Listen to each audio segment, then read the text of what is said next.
방학 기간이기 때문에 오히려 실질적인 면접 준비, 취업 준비들을 지금은 해봐야 됩니다. 왜? 자소서 질문에 대한 답, 면접에 대한 질문에 대한 답을 적는 게 아니고 필기를 가게 되겠지만 공공기관 같은 경우는 서류 전형이 약간은 요식행위가 많다고 그랬죠.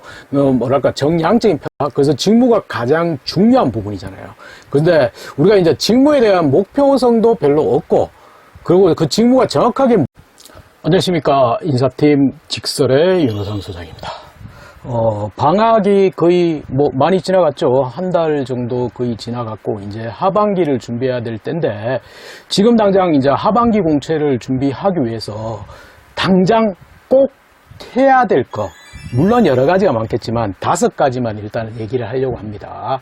가장 첫 번째는 이제 원래는 우리가 채용 공고를 보고 거기에 대해서 지원하는 게 원래는 맞았습니다. 그걸 계속 그렇게 지원을 해왔습니다. 그죠? 근데 이게 어느 순간 좀 보면 좀 그렇지 않나요? 그래서 뭐냐면 채용 공고를 보고 지원하는 게 당연히 맞지만 채용 공고를 보고 지원하기보다는 우리가 가고 싶은 우리도 기업을 좀 간을 봐야 되잖아요. 그래서 가고 싶은 기업에 대한 일단은 첫 번째는 목표 기업 풀을 좀 만들어 봤으면 좋겠습니다. 그래서 채용을 안 할 수도 있겠지만 그래도 최소한 우리가 가고 싶은 기업들을 목표 리스트를 한번 만들어 가지고 그걸 풀로 가지고 가면서 좀 집중하는 게 좋은데 이 풀은 뭐 구체적으로 얘기한다면 엑셀 시트로 3개 시트를 만든 다음에 첫 번째 시트는 내 꿈의 직장, 두 번째 시트는 반드시 도전해야 직장, 세 번째는 보험용 이래가 해가지고 계속 하나씩 키워드를 계속 하나씩 집어넣는 겁니다. 그래서 최소한 두 번째 반드시 도전해야 될 회사는 좀 틈틈이 자꾸 찾아보고 그 다음에 거기에 대해서 회사에 대한 관련 이슈라든지 이런 것들을 자꾸 봐야 됩니다.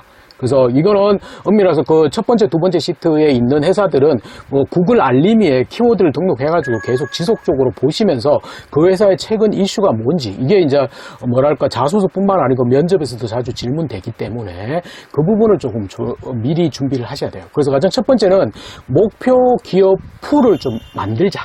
그래서 그렇고요. 그 다음에 두 번째는 뭐 아직까지 그래도 직무 중심의 채용입니다. 그래서 직무가 가장 중요한 부분이잖아요. 근데 우리가 이제 직무에 대한 목표성도 별로 없고 그리고 그 직무가 정확하게 뭘 하는지 잘 모릅니다. 근데 아직까지는 기업은 그 직무를 잘할 수 있는 직원을 뽑기 때문에 그 직무에 대해서 조금은 첫 번째 일지망 직무를 좀 찾아보시고 타겟을 가져가시는 게 좋아요. 그렇다고 일지망만 도전하자는 건 아니니까 그래서 일지망 직무를 좀 찾아가지고 거기에 대해서 주목해가지고 그걸 좀 꼼꼼하게 한번 찾아봐야겠죠. 그래서 이거는 뭐 가장 좋은 거는 대기업의 채용 사이트라든지 NCS는 너무 복잡하니까 유튜브 가셔가지고 그 해당 직무들이 어떤 걸 하는지 꼼꼼하게 좀 해요. 왜? 그 일을 잘할 사람을 뽑기 때문에 그 직무에 대한 이해도가 높아야지만 거기에 대해서 내가 어떻게 일을 잘할 수 있다. 내 장점으로 얘기할 수 있기 때문에 그래서 두 번째는 직무 목표에 대한 일지망을 좀 설정하시고 그 일지망 직무에 대해서는 세부적으로 좀 꼼꼼하게 공부하고 준비를 해보셔야 됩니다. 그 다음에 세 번째는 뭐랄까 자소서를 미리 적어본다? 그거는 좀 반대입니다. 왜냐하면 자소서가 이제 요즘의 트렌드가 예전과 다르게 예전에는 거의 같은 질문들이 공통적으로 계속 반복이 됐지만 이제는 같은 질문이 반복되는 게 아니고 공채마다 이제 질문이 약간 바뀌는 경우도 많고요. 그러다 보니까 그걸 미리 써본다? 그거는 좀 저는 반대고 자소서를 쓰기 위한 준비를 좀 해보자는 거. 그게 이제 결국은 항상 제가 얘기했던 여러분의 경험을 정리해 봐야 됩니다. 왜? 자소서 질문에 대한 답, 면접에 대한 질문에 대한 답을 적는 게 아니고 그 답이 없잖아요, 잘. 그죠? 그 두 번째는 회계 직무는 뭐 갈까 꼼꼼함 그래놓고 거기에 내 관련된 경험이 뭐지 이렇게 찾으니까 잘 안 나온다는 거. 그래서 오히려 그거보다는 답을 많이 적는 게 그 답은 결국은 여러분의 경험이다. 왜? 기업은 이제는 스펙이 아니라 여러분의 경험을 통해서 여러분의 장점, 역량을 체크를 하기 때문에 그러면 이 경험 정리에 대해서 오히려 지금 방학 시간을 통해서 충분히 하시는 게 중요합니다. 그래서 이 경험 정리가 되면 자소서나 면접은 그냥 갈 수밖에 없거든요. 그래서 이거는 얘기했듯이 경험 정리는 몇 번 얘기해 드렸죠. 전지를 사다 붙여놓고 동그라미를 그리시고 그 동그라미 속에는 큰 경험 그래서 그래서 뭐냐면 롯데리 알바, 비봉사활동, A조별 과제 이런 거 적고 난 다음에 동그라미 밖에는 그때 있었던 에피소드, 롯데리 알바 할 때 쿠피나스, 바퀴벌레나스 이런 것까지 다 적자고 말씀드렸습니다. 그래서 그걸 충실하게 정리하는 게 가장 중요한 행위입니다. 그래서 그게 충실하게 정리가 된다면 갖다 쓰면 자소서고 그 갖다 얘기하면 면접입니다. 근데 여기서는 얘기했듯이 큰 경험 아니고 작은 에피소드, 하루 이틀 경험도 관계없습니다. 그렇기 때문에 이제 세 번째는 경험에 대한 정리를, 자소서를 적기보다는 경험에 대한 정리를 충실하게 많이 해보시는 게 좋습니다. 그다음에 네 번째는 당장 해야 될 거는 이제 대기업이나 공공기관들은 이제 인적성이나 NCS 필기시험으로 돼 있잖아요. 당장 지금 필기시험 준비를 많이 하셔야 돼요. 그래서 물론 사기업은 서류를 통과해야지만 필기를 가게 되겠지만 공공기관 같은 경우는 서류 전형이 약간은 요식행위가 많다고 그랬죠. 뭐랄까 정량적인 평가도 많고 그러다 보니까 결국은 필기시험이 가장 중요한데 필기시험이 여러분들이 공공기관 같은 경우는 지원자 숫자도 많이 늘어나 버렸고 그 다음에 몇 년 동안 필기시험이 계속 반복되다 보니까 굉장히 구석구석에 있는 게 나온다는 거. 그래서 이게 필기시험에 대한 준비들을 철저하게 하셔야 돼요. 그래서 그 부분에 대해서 준비를 해야 되기 때문에 지금부터 필기시험 준비를 하셔야 돼요. 그래서 필기시험은 얘기했듯이 문제집 중심으로 해당 기업들의 문제집이 많으니까 계속 풀어보시고 모의 테스트도 해보시고 그 시간 관리도 해야 되기 때문에 그 다음에 뭐 친구들하고 스터디도 해보는 것도 좋아요. 근데 단 스터디는 진도 나가는 스터디보다는 이제 서로 10문제씩 풀어서 나는 이렇게 풀었습니다. 이렇게 하는 거. 그래서 지금 방학기간을 통해서 뭐 그렇다고 방학기간 하루 종일 하는 필기시험 준비는 아마 힘드실 거예요. 그리고 하루에 시간을 아예 정해놓습니다. 3시간이면 3시간, 4시간이면 4시간 이런 식으로 정해가지고 필기시험 준비를 빡시게 하셔야 됩니다. 하셔야 되고요. 마지막 다섯 번째는 이게 굉장히 중요한데 밀려 있어요. 뭐 면접 준비하셔야 됩니다. 근데 면접 준비하라고 하면 아이 서류도 합격 안 했는데 필기도 합격 안 했는데 면접 준비하라고 그거 뭐 지금 해서 뭐합니까 이렇게 얘기하시는데 서류 필기 합격하면 일주일 뒤 이틀 뒤 면접 보실 수 있어요. 그렇기 때문에 지금부터 면접 준비는 서서히 해나가셔야 됩니다.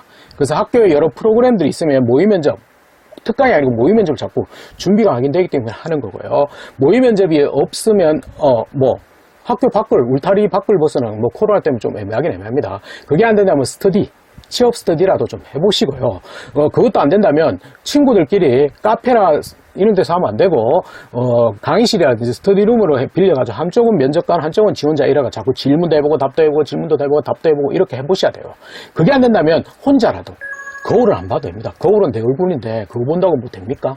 그래서 거울을 안 봐도 되니까 제발 머릿속에 외우려는 생각보다는 자꾸 말을 해보는 연습을 하셔야 됩니다.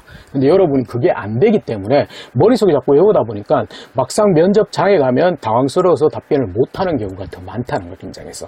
그래서 그 부분을 좀 해요. 그래서 방학 기간이기 때문에 오히려 실질적인 면접 준비, 취업 준비들을 지금은 해나가야 될 시간입니다. 그렇다고 스펙을 올린다? 스펙, 자격증 이런 거는 조금은 저는 크게 뭐 저학년이라면 하라는데 고학년이라면 그게 과연 좋은 노력은 아니라고 봅니다. 그래서 오히려 이거 이해 뭐 할 수 있다면 아르바이트든 이렇게 짧게 해도 관계없으니까 직무 관련 아르바이트나 기타 경험 이런 것들 해보는 게 낫지 자격증을 딴다고 해가지고 그게 절대적으로 여러분을 뒤집을 수 있는 건 또 아니거든요. 그래서 스펙보다는 당장 실전 준비를 해야 될 시기가 지금입니다. 그래서 다시 한번 정리하면 일단은 목표 기업 풀을 엑셀을 통해서 한번 만들어 보시고 구글 알림에 등록해 가지고 계속 지속적으로 그 기업에 대한 이슈라든지 그런 걸 체크를 해 보시는 거고요. 두 번째는 일지망 직무 목표를 좀 설정하시고 그 직무가 정확하게 무슨 일을 하는지 꼼꼼하게 좀 살펴보셨으면 좋겠습니다. 세 번째는 자소서를 쓰기보다는 경험 정리를 충실하게 작은 에피소드가 중요하거든요. 에피소드 중심으로 자꾸 정리를 해 보시는 거. 그게 많이 정리가 되면 자연스럽게 자소가 면접이 되죠. 근데 그게 안 된다면 4-5개 경우로 여러분은 2학기 때 돌려막기를 하게 된다는 거예요. 막상. 그리고 네 번째는 필기시험이 굉장히 중요해지고 있습니다. 그래서 필기시험에 전 시간적인 부분을 많이 하고 오답 노트도 좀 만드시는 것도 좋습니다. 그래서 그걸 좀 본격적으로 해야 되고 다섯 번째는 지금부터 면접 준비는 계속 하셔야 된다. 그리고 면접은 모의 면접 같은 경우는 어렵고 머리가 하얘집니다. 근데 원래 하얘지는 겁니다. 그래서 자꾸 하얘지고 계속 반복하다 보면 여러분의 말, 여러분의 생각, 여러분의 논리가 정확하게 전달될 수 있기 때문에 그래서 그 부분을 조금은 지금부터 하셔야 됩니다. 아시겠죠? 오늘은 지금 당장 하반기 공채를 위해서 준비해야 될 5가지, 물론 많습니다만은 반드시 해야 될 5가지만 말씀을 드렸습니다. 좋습니다. 항상 했듯이 구독, 좋아요는 안 누르셔도 관계없습니다. 여러분한테 도움된다면 그게 제 기쁨이죠. 좋아. 여기까지.